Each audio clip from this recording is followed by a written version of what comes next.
वर्तमान समय में आजकल के नवयुवक और नवयुवतियों द्वारा भगवान श्री कृष्ण के विवाह के संदर्भ में यह कहा जा रहा है कि भगवान ने रुक्मिणी का हरण किया। आश्चर्य तो मुझे तब होता है जब वक्ताओं के मुख से भी रुक्मिणी हरण की बात सुनी जाती है और वक्ता इसका सही सही समाधान नहीं कर पाते हैं कि वास्तव में रुक्मिणी का हरण नहीं, रुक्मिणी का वरण हुआ है। यह बिल्कुल सामान्य सी बात है। ज्यों ही हरण की बात आती है, सीधी सी बात है कि किसी व्यक्ति वस्तु में उसकी इच्छा के बिना अथवा उसके स्वामी की इच्छा के बिना कोई उसे चुरा ले, जबरदस्ती उठा करके ले जाए, छीन ले, हरण कर ले, तो ये बात समझ में आती है। जैसे किसी की कोई वस्तु कहीं रखी हुई है, उसका जो स्वामी है उससे पूछे बिना हम उसे लेकर के चले जाएं, चोरी से लेकर जाएं, अथवा उसके मना करने पर भी जबरदस्ती ले जाए, अथवा कोई व्यक्ति उसकी इच्छा न होने के बाद इच्छा के प्रतिकूल, इच्छा के खिलाफ हम उसे जबरदस्ती ले जाएं, तो हरण की बात समझ में आती है। परंतु यहाँ श्रीमद् भागवत महापुराण के 10वें स्कंध में आप लोग देखेंगे, जहां वैदर्भी की चर्चा आती है, तो रुक्मिणी जी ने 7 मंत्रों वाला एक पत्र लिखा है भगवान श्री कृष्ण के नाम से। जिन 7 मंत्रों का सबसे पहला मंत्र जो है, उसका प्रथम अक्षर है श्रुत्वा। श्रुत्वा गुणान भुवन सुंदर सेवताम में।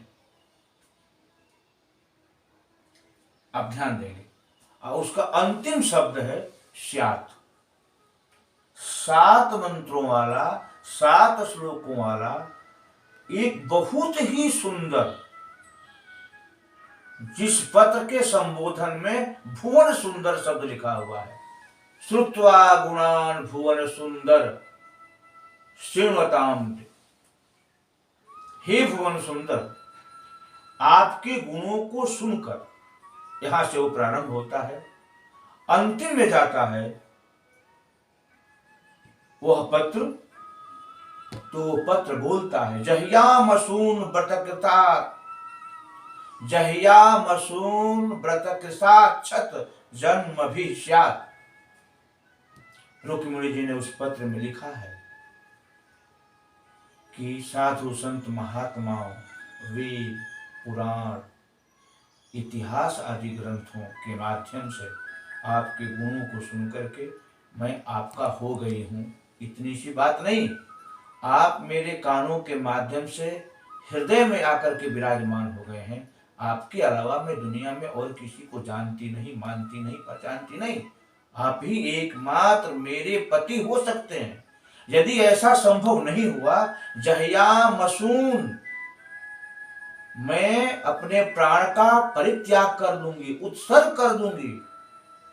आप ऐसे भी कह सकते हैं कि हत्या कर लूंगी, परंतु यह इसलिए नहीं कह सकते, व्रतकृता क्षत जन्म भी स्यात्।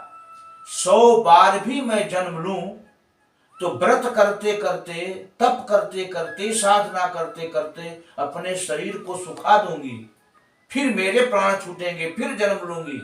ऐसे सैकड़ों जन्मों तक लगातार व्रत करते करते, तप करते करते आपको प्राप्त करने के लिए मैं मरती रहूंगी, फिर जन्म लेती रहूंगी।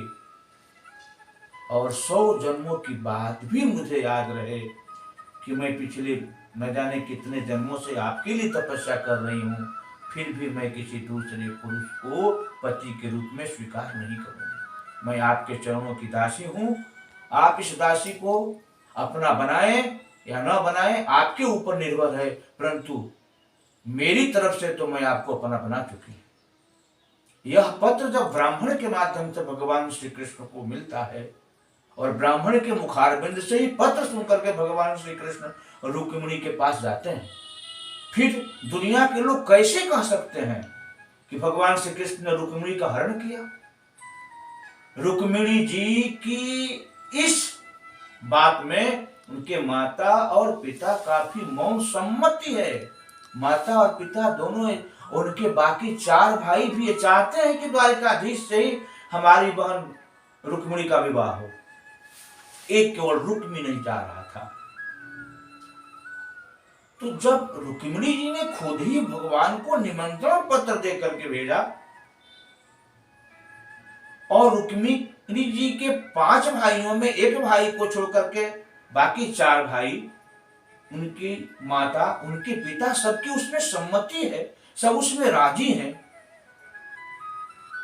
तब यदि भगवान श्री रुक्मिणी जी को अपनी पत्नी बनाते हैं तो इस राज को, इस रहस्य को, इस गुप्त भेद को समाज के सामने न रखना श्रीमद् भागवत महापुराण के साथ क्या न्याय हो रहा है।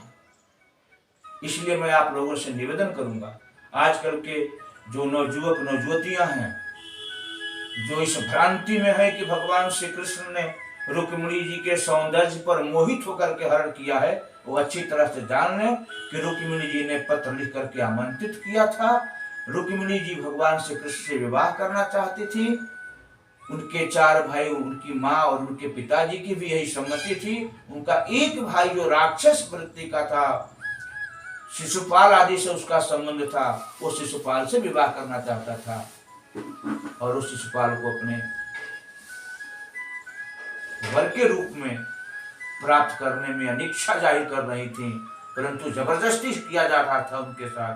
तो भगवान न्याय संगत तरीका से रुक्मिणी जी के निमंत्रण पर, उनके निवेदन पर, प्रार्थना पर जाकर के रुक्मिणी जी को लाया। दूसरी बात, भगवान श्री कृष्ण हरण नहीं किए। हरण किए होते तो उसी समय रुक्मिणी से विवाह कर लिया गया होता और रुक्मिणी जी पत्नी बन जाती, परंतु ऐसा नहीं हुआ।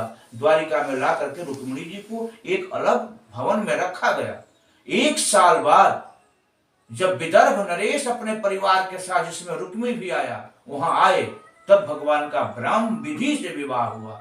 इसलिए मैं आप लोगों से प्रार्थना करूंगा, कथावाचकों से भी प्रार्थना करूंगा और आजकल के जो नवजुवक नवजुवतियां हैं उनसे भी प्रार्थना करूंगा कि आप इस रहस्य को जाने, समझें और हम वाचकों का, हम व्यासों का, कथा कहने वाले महापुरुषों का यह कर्तव्य है कि रुक्मिणी हरण के प्रसंग को ठीक ठीक, जो वेदव्यास जी का सिद्धांत है, जिस कथा को भगवान सुखदेव ने परीक्षित जी को सुनाई है, जो भगवान श्री कृष्ण के प्रथम विवाह 16,108 में जो प्रथम विवाह है, रुक्मिणी श्री कृष्ण का मिलन प्रसंग है, इसको उसी रूप में समाज के सामने रखा जाए कि यह वस्तुतः हरण नहीं, रुक्मिणी जी का वरण हुआ है।